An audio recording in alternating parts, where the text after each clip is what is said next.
Should children be allowed to act like grown-ups, even if it puts them in jeopardy? Case in point, Jordan Romero. 2 weeks ago, he became the youngest climber ever to conquer the world's highest mountain. But is that title worth risking death? Before you decide, watch his personal video. It's the untold story of what this 13-year-old endured.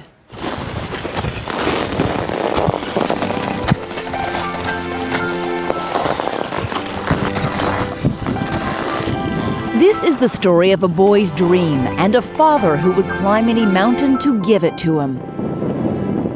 Jordan Romero has already scaled the world's highest peaks on 6 different continents, including Denali in North America. You're on the top of Denali, buddy. All the way up here. If you have never experienced the climber's euphoria of reaching the summit, just listen. Oh my God!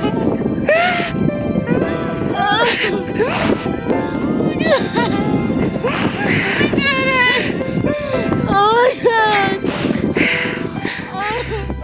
Just days ago, braving the most violent and dangerous conditions on Earth, this 13-year-old boy stood on top of Mount Everest, an astounding feat that more than 200 other climbers have died trying to achieve.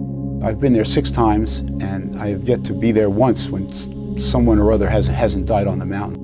Dr. Ken Kamler is the author of Surviving the Extremes and was on Everest in 1996 when 8 climbers died. What makes this such a deadly mountain? The summit's over 29,000 feet. That's the cruising altitude from transatlantic jets. Temperatures are often 40 degrees below zero or more. Breathing at sea level requires only 5% of your energy, whereas near the summit of Everest, it requires 70% of your energy. 70 just to breathe? Just to breathe. Jordan's climb to the top of the world began in California when in 4th grade, this mural of the world's 7 great peaks caught his eye. I said, Dad, I want to climb the 7 summits. I was 9 years old. I was shocked. My jaw was wide open. I barely knew what the 7 summits were.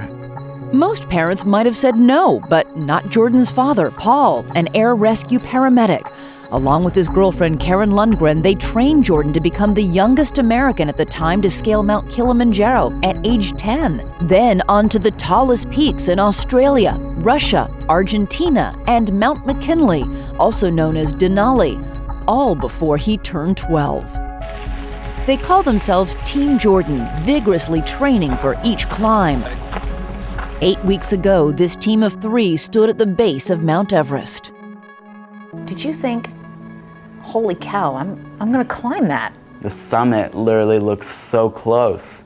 You know, you think you could just pack a couple water bottles and extra fleece and just go. There have been a lot of people who died trying to climb that mountain. I tried not to let it get to my head. That was the key.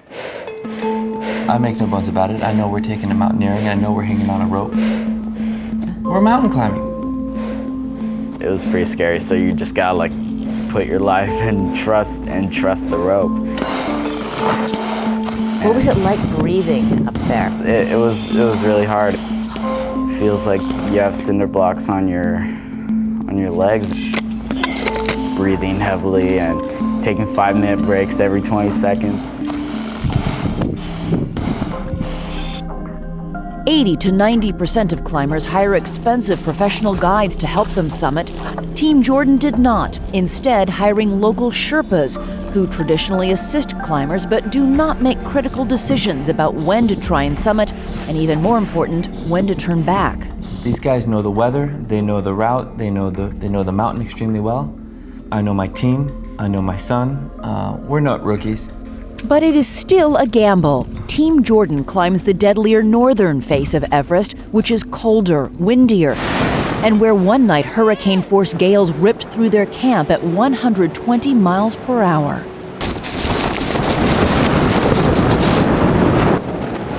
We had wind pounding on us.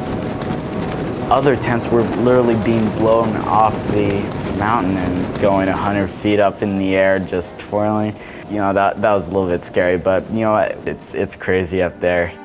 Crazy, dangerous, and suddenly deadly when right in front of them a towering wall of ice collapses, almost killing them.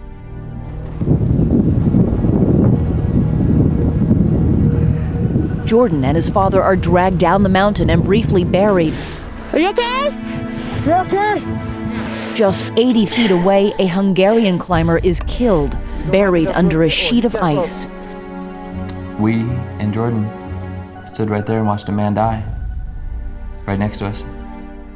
You know, we said hi to that guy right before it all had happened. Just seconds? Just seconds. They survived, but Paul is hurt, his head and legs punctured by the spikes on Jordan's boots.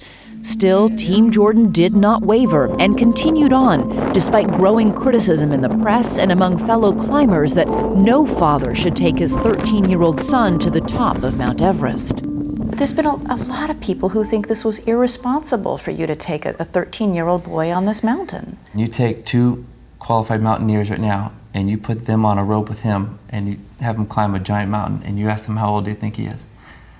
I'd never guess he's 13, never guess he's a teenager. He's not old enough to drive, he's not old enough to drink, he's not old enough to vote, but is he old enough to be summiting Mount Everest? I mean, my 7-year-old wants to drive the family car. That doesn't mean I let him. Yeah. I mean, seriously, isn't it a father's duty to sometimes say, this isn't, wait a couple of years? You want to talk about irresponsible parenting, let's talk about the million and some parents that are standing in a fast food restaurant ready to supersize their kid right now for dinner tonight. That's irresponsible parenting. You think that getting your kid a Big Mac for dinner is the same thing as taking a 13-year-old boy to the top of Mount Everest? Well known to promote disease and early death. Documented. Proven. Whatever you think about a 13-year-old boy climbing Everest, no one can dispute Jordan's tremendous strength and skill. Jordan actually gets faster and stronger the higher he gets. As they near the summit, Jordan and his father wear oxygen masks. Most climbers need them in the ultra-thin air. The summit's just probably 100 or 200 feet above us. And now, after 5 weeks on Everest, Jordan was about to become the youngest person ever to stand on top of the world. What did it feel like to summit Mount Everest? To set that world record? It felt really good. I just filled my goggles full of tears. You know, it wasn't so much for the record. You know, I was just so happy that our whole team had done it. Do you think other kids should try and do this? Do you think other 13-year-olds should try? No. Yeah. It's a dangerous and hard mountain. From the roof of the world, a new world record, as 13-year-old Jordan Romero celebrates amid the stark and brutal beauty of Everest and embraces the words of Sir Edmund Hillary, the first man to climb Everest, who said, "It's not the mountain we conquer, but ourselves." I encourage other kids to find their own Everest and really to dream big, live life, do something. Jordan's next accomplishment, graduating from 8th grade. And then it's on to his 7th and final peak, Mount Vinson in Antarctica.